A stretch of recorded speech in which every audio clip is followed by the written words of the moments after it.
Hello, everybody. Welcome back to Talk Football Live. We're continuing our review of the World Cup. We've had the quarterfinal games. We are now down to the final four, as they call it in NCAA. But this is the World Cup. It's the semifinals. We have England, we have France, we have Spain, and we have the only non-European team, Argentina, and Lionel Messi left.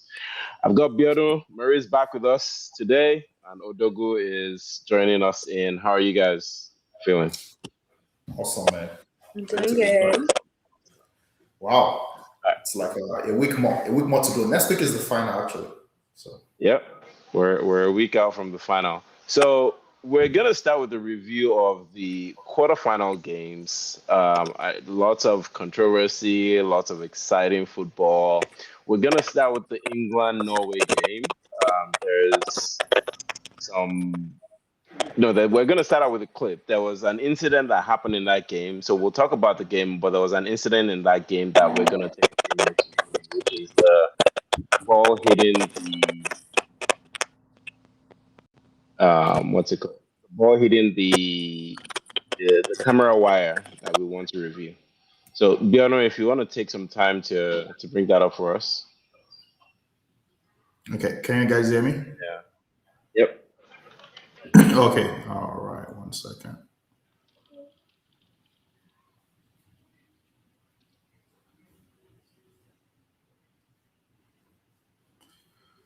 All right.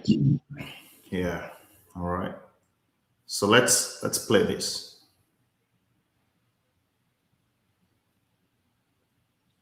So you guys can see at that point, it looks like the ball just dropped straight down.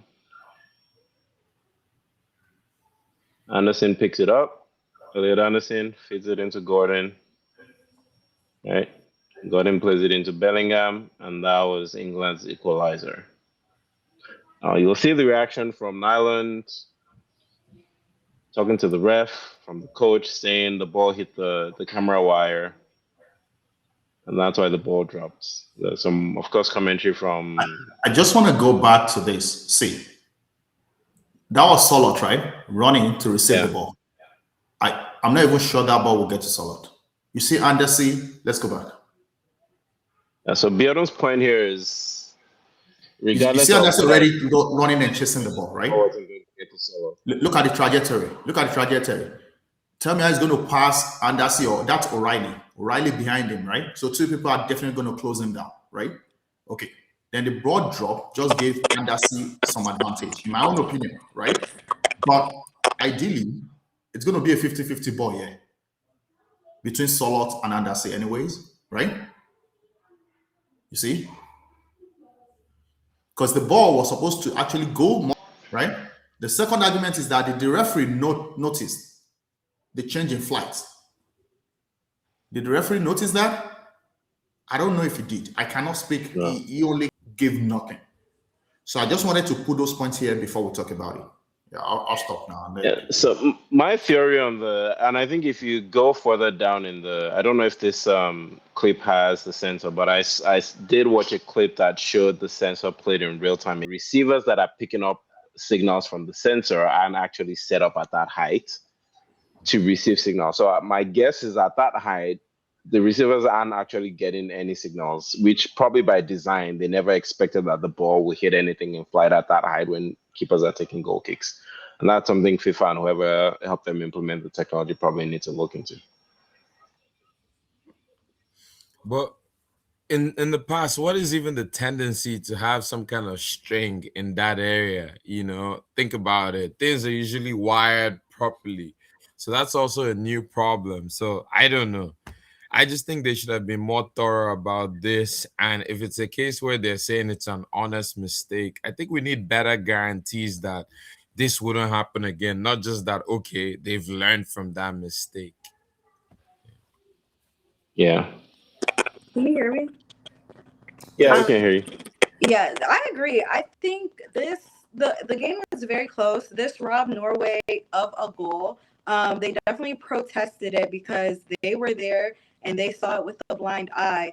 And I think that, regardless of if there's sensors in the ball, the perimeter, whatever, FIFA needs to look into this and do a better job, because the game could have went differently if this didn't happen. Like, this happened, Bellingham scored a goal, and so it was unfair and unkind to Norway, especially on such an important game. So I hear what Mary just explained. First, I want to start with David's point. It's more of a patient zero kind of a thing, right? And to Ayo's point, the sensor is supposed to catch something within the perimeter. Maybe they fail to account for that height in the perimeter. Because if they did, the sensor should have signaled and created an alert to say the ball went outside of the perimeter, therefore cancel the goal, replay the goal kick, right? For the fact that the sensor did not catch that, and we saw that through videos, that's an opportunity for them to fix. Unfortunately, not for Norway to have an opportunity to get the goal cancelled. So we need to understand that. I don't think that's anybody's fault. It's the fault of the technology. The technology did not account for that height as part of the parameter. So the sensor didn't see anything. It wasn't that they did follow up the complaint. They did follow up the complaint, but they didn't get anything from the sensor. The other argument I was making as somebody, let's say I was playing the game, I just wasn't even sure that Solot would get to that ball. It was going to be a 50-50. That's why I rewinded many times. The ball, and that's what was going to fight for that ball. He could have lost it, but anything else could have happened. Nobody knew. Then that was after the midline. It's the same thing with the Argentina story that we talked about when they rewinded way to the back. There were opportunities for Norway to counter, to defend, right? There were 2-3 passes before the goal. Were they watching? What were they doing? I just want to be neutral on this. That's the point I'm trying to make. Yeah. So, Mary wants to say something. go ahead, Murray. Go ahead, Murray. I think for sure, but at the end of the day, like, this is a World Cup game. Norway hasn't been in the World Cup like in a while, and this was their opportunity. This is their chance. Like, if I was a Norwegian, I would be very sad. I would be very disappointed, because it's like, you don't know how the game could have went. Yeah, maybe they still would have scored a goal, but maybe they wouldn't have. So at the end of the day, there was outside interference, and it's unfortunate that it played out this way, and FIFA needs to do a better job. Agreed, for sure. I think that's something to look at, because the other thing that I thought about is that height. That's where you have the VAR cameras, like whatever overhead cameras VAR has, are probably at the same height, and so are not looking at where, like, if we're saying, oh, maybe VAR should have intervened, they probably didn't have any camera angles looking at that view, because really you never have any reason to review that. If it's something like a bird that would hit the ball, like, it would be so obvious for everyone to see, and like there'd be a drop ball. But at that height, VR is really only looking at what's happening at the height players are at. So there's probably not much VR could even have done to intervene or review on that note. But let's see, what was everyone like? Did anyone notice anything else from other games? And what were your favorite games? Odogu, was there a game that you particularly enjoyed from the quarterfinals? Of course, it's Argentina's game. Drama unlimited. That was just it for me. You know. What about it? I think when you look at it, and I think that's where my question comes in. I was having a preliminary conversation with Biodo. It's almost like, even though I understand Argentina's aggressive style and their relentless style, it just seems like whenever there's any controversy, Mr. Ballon d'Or, I don't know how many times, comes to the front of the referee to just argue that, and his case just seems pleadable. I don't know. At first, everybody was looking at it from a perspective where, look, these other guys were taking it on a particular part, and it was going to be difficult for Argentina. But then all of a sudden, we just saw Argentina just pile up more and more than Switzerland can do. And then when you look at the situation that happened to Limbolo, I think all in all, it was a full entertaining game. But, my thing is, if some things didn't happen, could that game have turned around to be something different? That's my thing. You want me to take that? Go ahead. Yes, Okay, please. so I'm going to argue both ways, right? Is the captain. The law is only the captain should approach the referee. If somebody else approaches the referee, they could be yellow carded, right? So he's within his right to approach the referee. Now, he's not a regular footballer. He's not a regular football player on the pitch. He carries a lot of influence. Does it press his advantage? Yes, it presses his advantage all the time. Same as Mbappe, who presses advantage. Same as the US men's national team, USMNT, press the advantage, leveraging the phone call from the highest office to make a reversal. So that happens in football. It's a shame that we have to bring that, but that was a side, whatever. Anyway, the phone call, but it did happen. But for all the captains, as big as you are, that's more advantage that you get. Shaka was the captain, he was there, but of course, between you and I, we knew that Messi carried much influence, and not just against the referee, but also within his national team. If you watch the last goal, the 3-1, the last goal, what's his name again? Molina was finding always possible to pass the ball when he could have just go ahead and just taken the shot, like go score for yourself.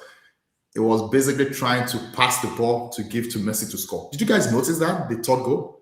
Yeah, you want your legend to get the highest. You want him to have the golden He point. wanted to basically create the chance for him. That's how Yeah. much they worship and adore him.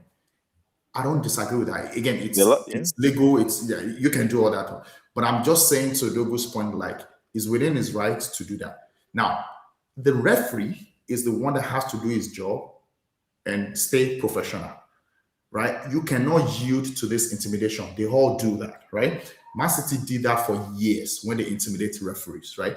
I've seen decisions as an Arsenal fan go against Man City. The latest one was the Trossard's red card, right? And that was Man City on the field telling the referee and influencing the referee. So when you bring up that decision, I just want you to rewind that everyone has had the advantage. Is it right? It's not right. Messi within his right to do that. He is within his right. He's the captain. He carries influence. He can tell the referee. If the referee agrees and the referee decides to behave anyhow, that's the problem on the referee. Okay. I just think there's some inconsistencies, and if it was the reverse direction, the same leniency given to Messi in terms of listening to him and doing the reviews, it's not just done in the same direction. I just would, I don't know. For me as a footballer, if something happens where it's yards away from Messi, no matter what, him just taking that stride to come all the way back and talk to the referee is just a serious thing. And fine, you say he's the captain, but at the end of the day, my problem is the referee is not going to accord that same respect to the person on the opposing team if he's not as big as Messi. So that still has to be reviewed. So there's still some inconsistencies there. I think there's always going to be that. Like there are some players that just have that caliber, especially like players that have reputations. You might think back to, again, speaking of Chaka, when Chaka was at Arsenal, there were times when Chaka would make a foul, and under normal circumstances, other players may have gotten a yellow card. But because Chaka was known as a dirty player, there were some fouls that he did where he got a red card for it. So I think there's always going to be that. Players, like, that is a thing. If you look at, I've seen some where they talk about like referees getting briefings ahead of a game. They get told about players to watch out for. And even over VR, sometimes you might hear commentaries. They'll be like, "Oh, this player is known to be a dirty player," or "Oh, he's known to dive." Like they get those kinds of players to watch out for. And so when you have a player like Messi, it's just natural that you know the profile of the player and you're a bit more lenient because maybe the kind of outrage that you might receive online, or the kind of calls you might get from FIFA. Like there's consequences. You don't not play. Every player is not equal. That's just the fact of life that you have to accept. We are not all equal. agree. Every player is not equal. Every Period. player is an equal. Period. Go ahead, I'll Mario. take it from Mario. I was Yeah. saying, I agree. I think that Messi's doing his job. He's doing his job as the captain, and as the captain, he needs to fight for his team. He needs to fight for the plays or the fouls or whatever is going on. That's his job. That's what he's supposed to do. The referee's job is to stay neutral. Whether they're doing that or not, that's their problem. Like it's not Messi's fault. Like Messi is doing what he needs to do as team captain. As for the referee, I can't speak on them, but in my opinion, Messi is not doing nothing wrong. He's doing what he needs to do to play to win the game. Can I say Yeah, one more yeah. Well, thing? Mario, I want to ask you if you Yeah, look at if it you want from to a get into VAR we'll move on to perspective, right? things. Yeah, go ahead, Odogu and Beto. One thought. Well, real quick, if you look at it from a VAR perspective, I hear what you guys are saying, but when VAR comes into play, that's an additional resource for another team to look into something and eventually a ref looking at something. So depending on which side of a team you are, depending on how you argue about it, gives the ref that additional advantage to say, let me consider or not. That's just my only thing. That's all. So yes, let's take because I like to speak with examples, right? Instead of just being hypothetical. There was a clear incident, to your point, to go on Messi's influence yesterday. There was a tackle between him and Shaka put his leg in the way. Yes, it was a foul. But when Messi lost that ball, the ball went sideways. It went to the left of Messi. And then it was still within Argentina's possession. That is what we call advantage. It was game on, play on, right? Argentina, play the ball. You have the ball. It's an advantage, right? If you lost it within that period, the referee decides whether to then call back the ball and give you your free kick. Same thing with when you have the ball and you beat your opponent, and the opponent fouled you, but you did not fall.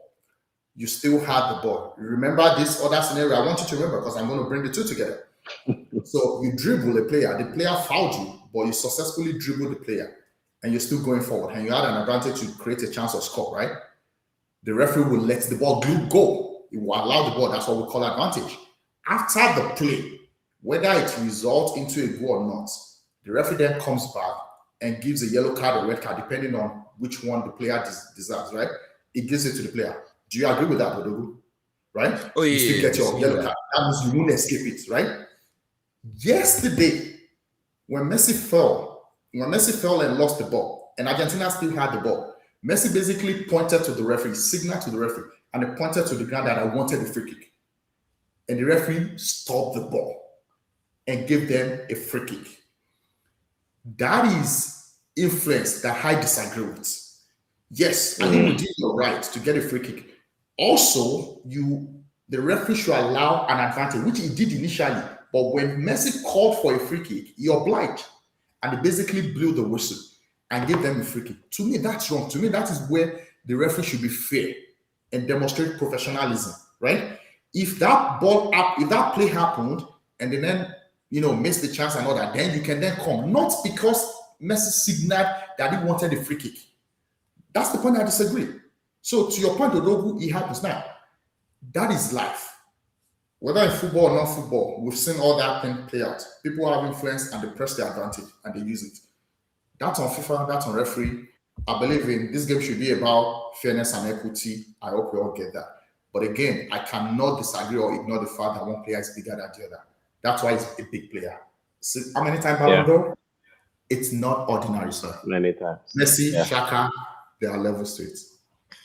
All right, let's talk about do you guys have opinions on the other games? Spain, Belgium, or France, Morocco? I think those were. I think the Spain Belgium game. I don't think the Spain Belgium game, that was a good game, number one, and I think more credit should be given to Belgium because they lost Tillemans, they lost Onana already, then they lost Couture. They tried to stay in the game with 3 key players, and I think credit should be given to them. Yeah. And I wondered what the result could have been if Spain had faced a full squad, a full, like the real strength of Belgium with Tillemans and Onana and Couture. I wonder what the result could have been. I'll keep it at that. Yeah. I agree.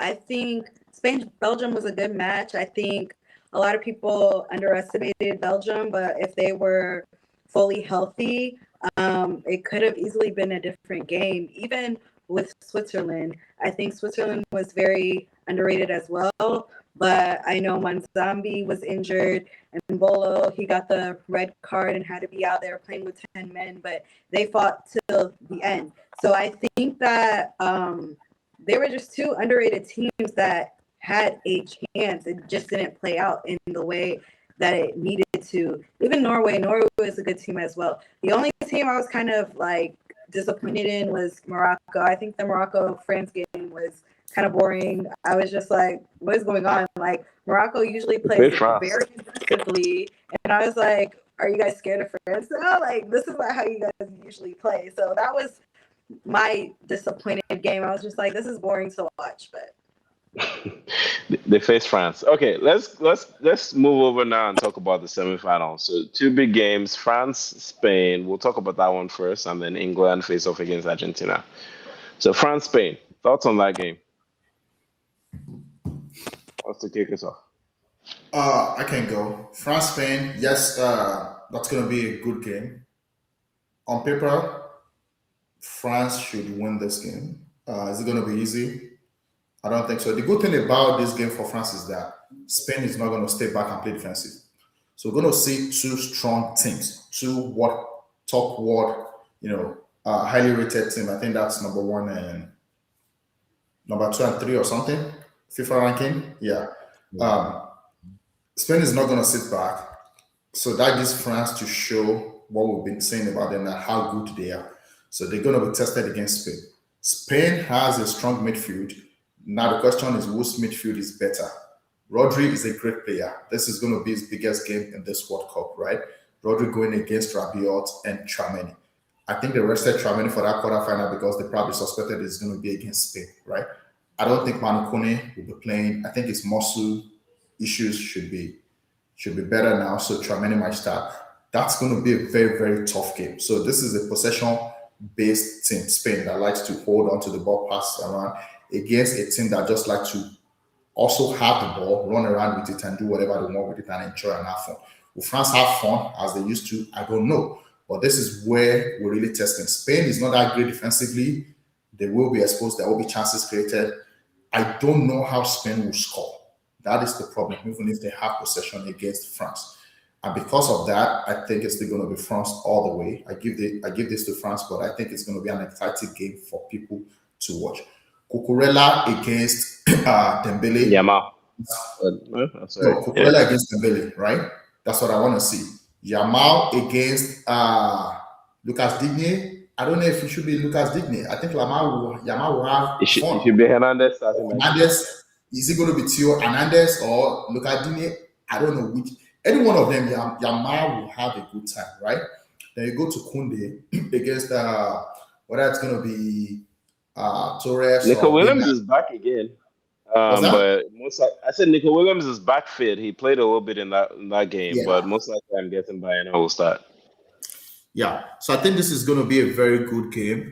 This is Laporte against the likes of Mbappe or Dembele. So these are great players, and this is a nice game to look forward to.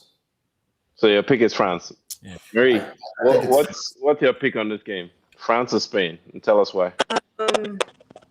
For me, I think France is still going to win at the end of the day.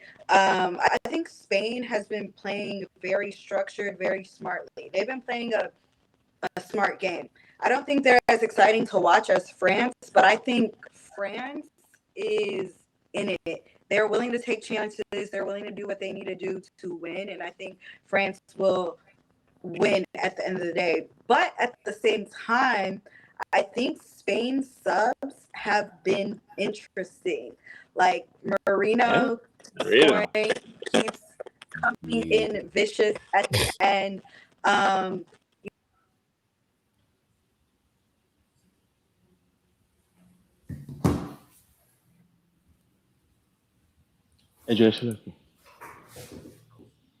Hey, I think Mara is muted. That's No, I her. think we. You there? Okay, we lost you. What was the last thing you heard? You were talking about Spain being structured. Uh, France probably going to be your favorite team to win. Yeah, I think Spain is structured. I still think France is going to win, but I think Spain subs are interesting. So, with Marino coming in and scoring like he's been having such a great World Cup, Nico is back. Him with Yamal, maybe the chemistry will be different if they're both playing at the same time.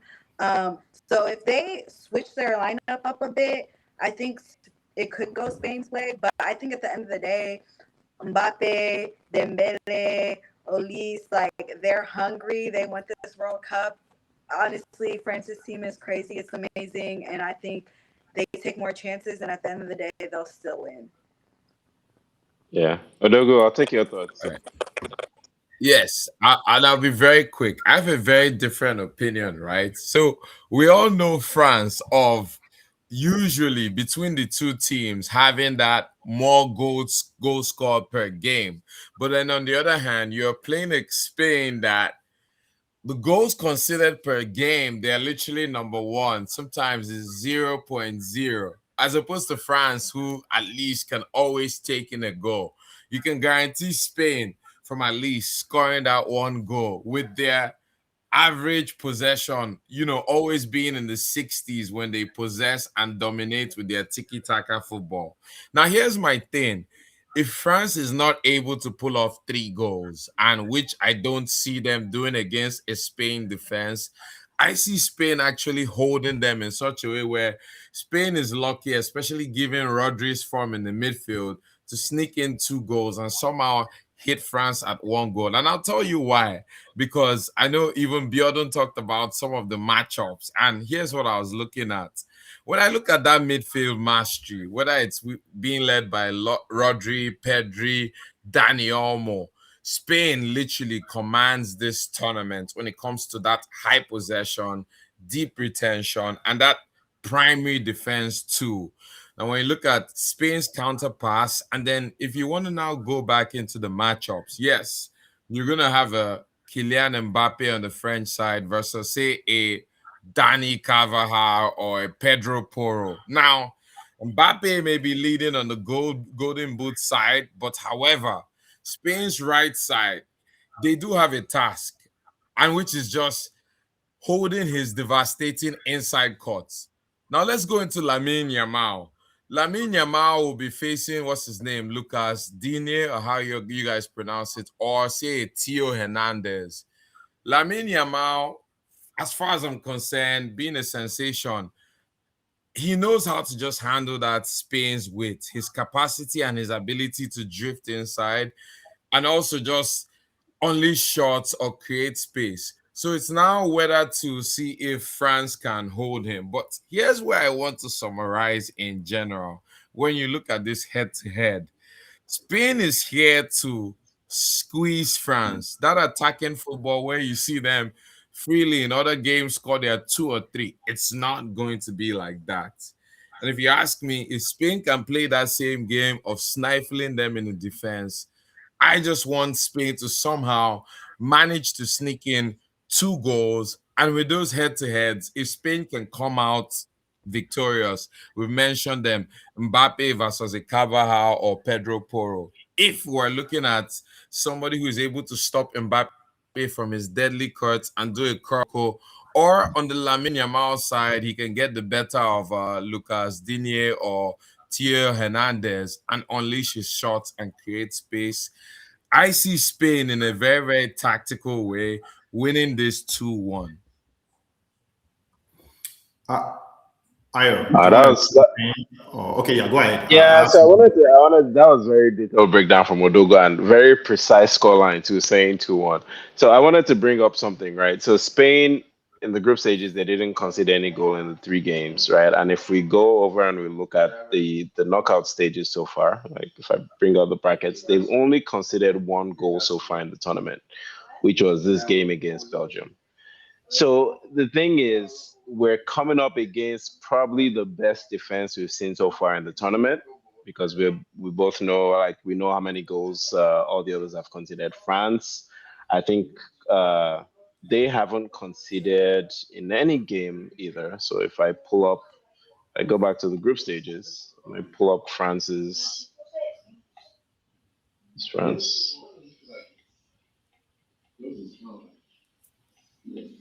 If we see France, they conceded 2 goals in the group stages.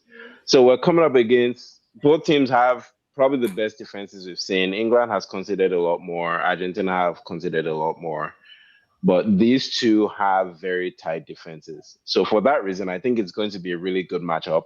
France, of course, we know has like the best attack we've seen so far in the tournament. I'm not sure I see Spain being able to get past because of how few they scored. They scored a total of 5 in the group stages. And if you look at the knockouts, besides the Austria game, they've won these 2 games very late, relying on late Merino finishes. Merino typically doesn't start.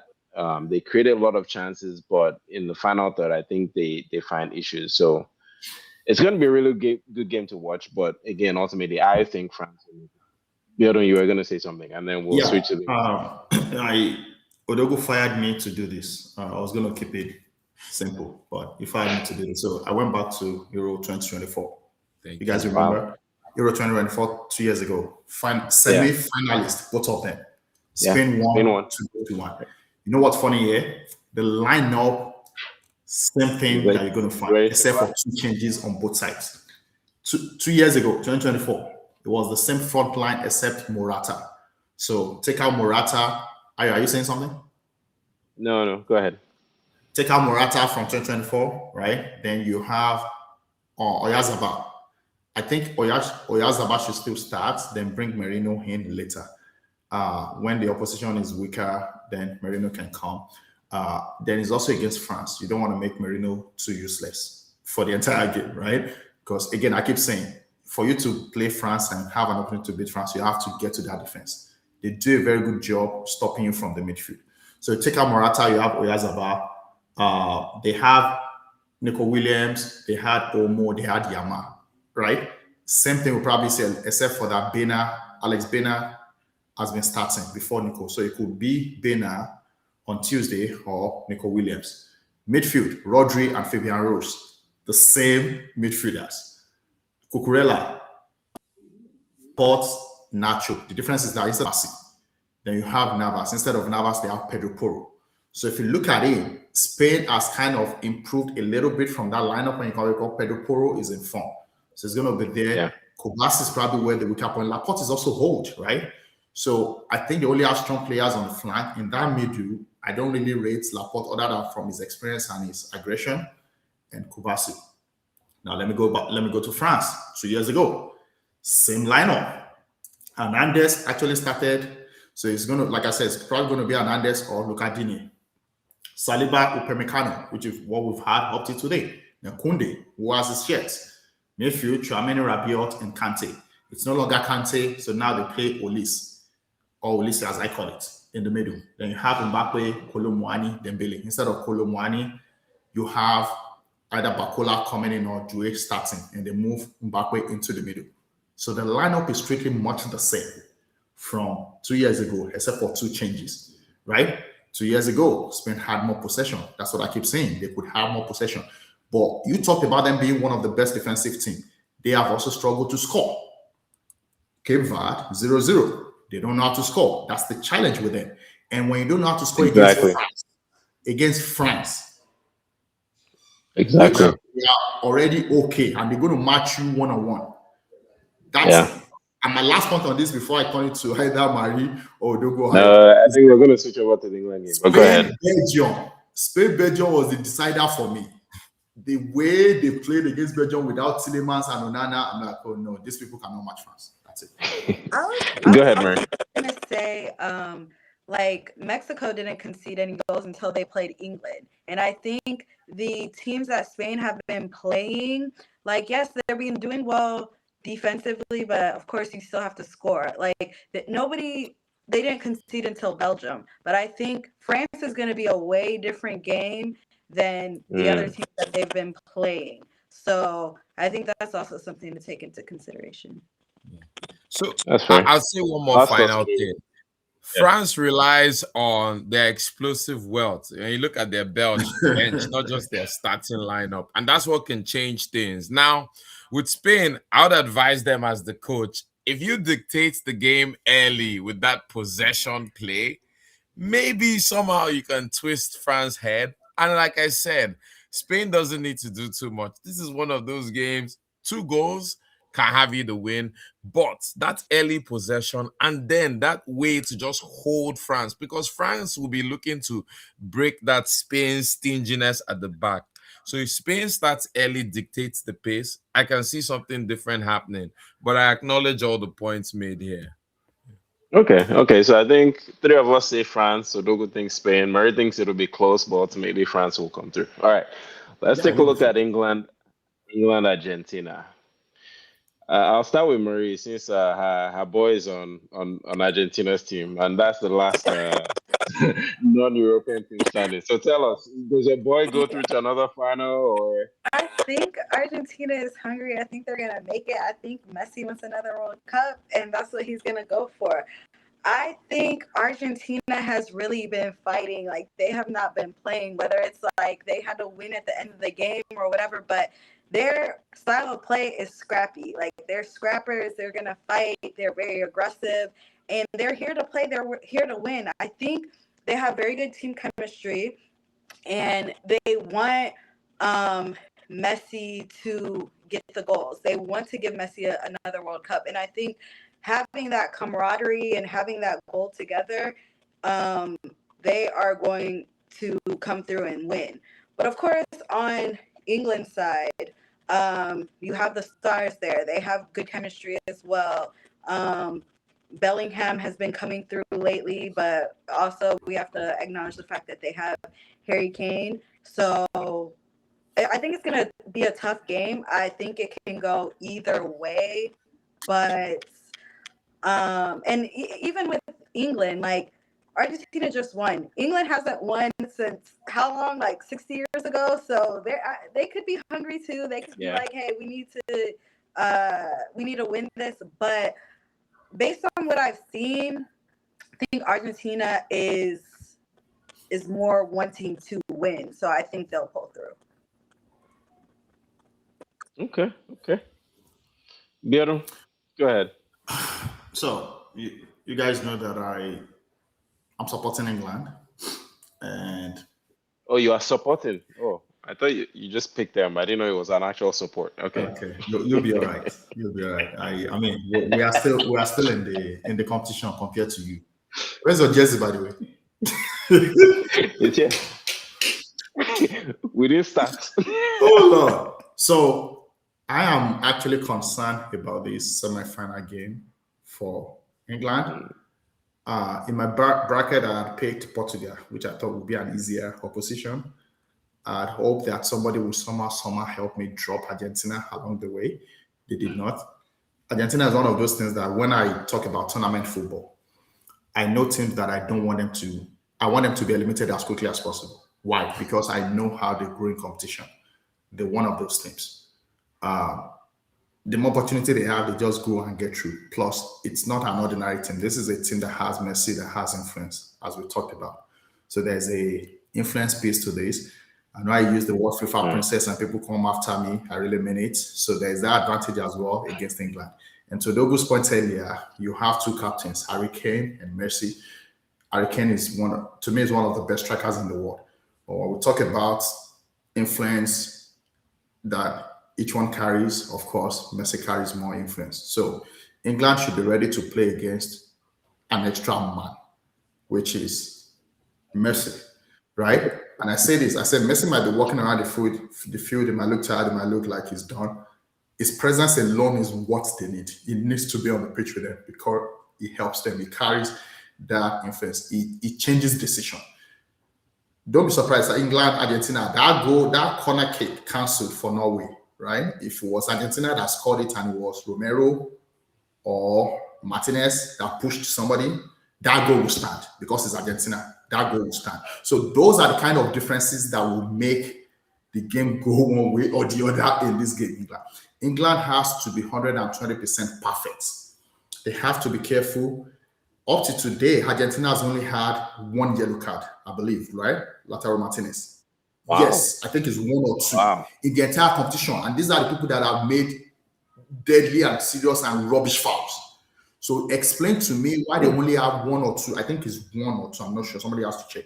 It's no more than two. I can guarantee I'm you that. checking. So why they haven't got more yellow cards? Somebody has to explain that to me.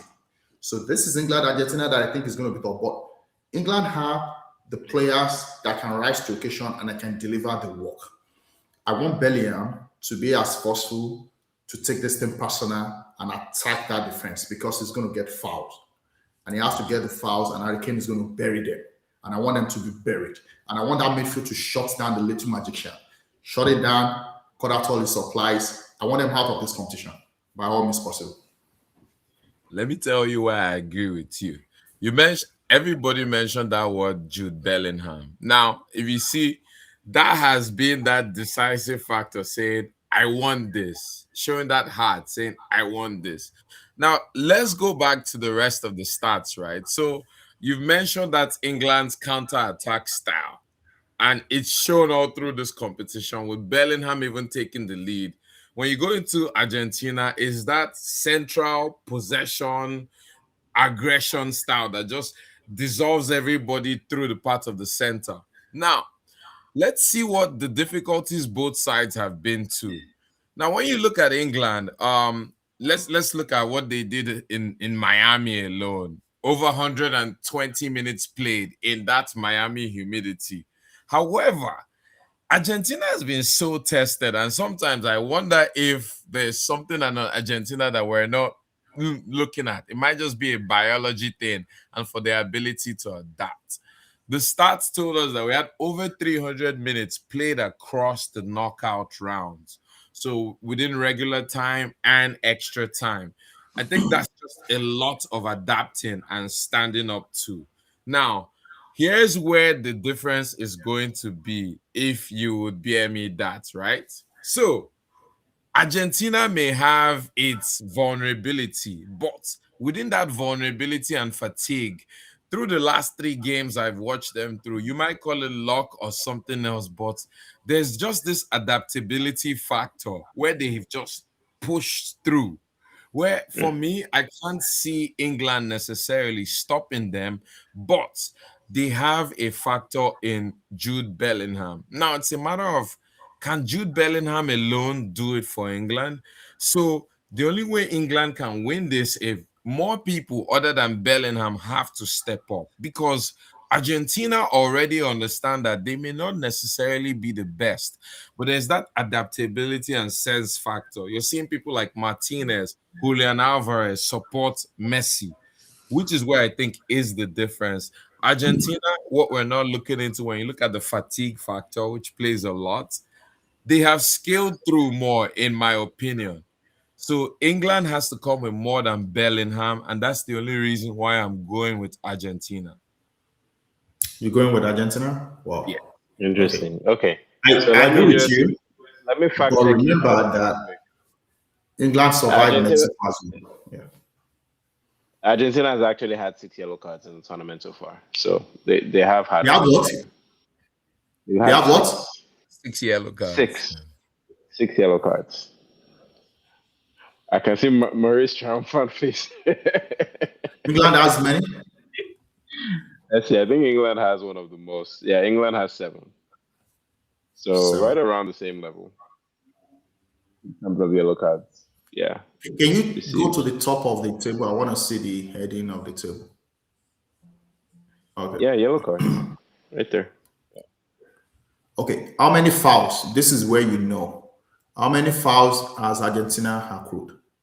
Yeah, so I think there's a stat out there about the 68, number of. right? Yeah, they have Okay. one of the least yellow cards per foul. Yes. Oh yeah, they're one of the highest fouling teams. England is also up there. So I guess what we're pulling out of this is there are going to be a lot of fouls in this game, essentially, with England, Argentina. Yeah, It's which also a Right? None battle of of the the others are there. midfield. No Spain is right here. France is down there. What's that? I said it's also a battle of the midfield. Battle of the so midfield. which is the point I was trying to make that Odogu was talking about, right? Jude Bellingham Yeah. has to draw as many fouls, and I hope that the referee is very professional. Because, see, Argentina might not be good, but they know how to do the job, which is a dirty job. I don't like it. That's why I don't support them. They sweep. That's their strategy. They sweep, right? So they have all this crappy way of playing. It works for them. It's legal within the bounds of the referee. So expect that. England should know that. See, Thomas Tuchel is not an. It's a great coach. He should know this. Like if I know this, he should know more than this, right? So he knows. He should know what they are facing. He should prepare his team for these things. Martinez basically was drawing the Swiss guys yesterday. No fouls, like for real. Like, and that's how he played. They call him Butcher, right? I don't like it. He's going to do a lot of that. Romero, you know how deadly is it. Let him do it and get red card. Yeah. I'm surprised that he hasn't received the red card now. If it was EPL, this guy would have ramped up red cards. Easily. So he knows that what he does doesn't make sense, right? So now he's coming out. Remember, I has want been to- calm in this. He has been calm and clean in the World Cup so far. It's been clean. So I'm like, why don't you play Yeah. clean when you play in EPL? So you basically decide not to play clean when you play for EPL, which is stupid, right? So anyway, to your point, Odogu, he has to be more than Jude Bellingham. I don't know if Gordon is going to start or is going to be Rashford. Whoever starts on that side needs to do better. I got to take them on, right? You got to get those fouls. Saka is not fit. I hope he can do it, but if Saka plays, he has to draw foul. Saka, when he's fit, is one of the players that draws fouls the most. So he should draw fouls. I'm not worried about that central midfield if Rice overcomes his illness. So if Rice is fit, because he's been sick, if he's fit, I hope Reece James is good enough to play this game. You need matured minds. So these are games. This game is not for babies. These are like more calm nerves. Like you need your nerves to be really, really calm to this game. They know the history. Messi has never played against England. They know what Maradona did to them. It's going to be a fun game. That's good. I don't know who to pick. I think I'm just gonna go England because, like you, Biodun, I picked England actually to go all the way before the tournament started. So I'm gonna go England for this game. I don't really have any numbers or statistics besides the reason why I picked them before the tournament, which is Tuchel. And I was telling you guys yesterday, I think I said it to some people. If Tuchel wasn't the manager yesterday, I think a normal England team would have lost that quarterfinal against Norway rather. I think that game is the kind of game England would have lost. But I need to actually go back and look at what Tuchel did in that game because the way he made his subs, the way he rotated the team around, I think by the time he was done making subs, the team was back to normal. But when he was making the subs, like it was so confusing to see what he was doing. I think he pulled out a striker, brought in Reece James, and then he took out a midfielder, brought in a defender. And it's like, are you trying to defend? Are you attacking? And then like you see it, and then okay, everything is back to like a 5-2. And at the end, like when it was a back five, they had put him down burn, and it was like, so just for that factor, for the Tuchel factor, I'm gonna go England in this game. Any final thoughts before we wrap up? Maybe if he starts Gordon, I'll leave it there. What will happen then? He has a better chance with Gordon, but I still think they're on the downside. If he doesn't start Gordon, it's worse for them. They'll collect more. Okay. So you picked Argentina. Sorry, Mary. Yeah. Yeah, I was gonna say he's already picked Argentina. He's even wearing Argentina blue. So like, don't go back on us now. I was gonna ask if that's why he chose the blue to show his support for Argentina. All right, guys. And on that note, thank you so much for being with us up to this point. We're gonna be back previewing the final. Thanks, guys. Enjoy the semifinals later.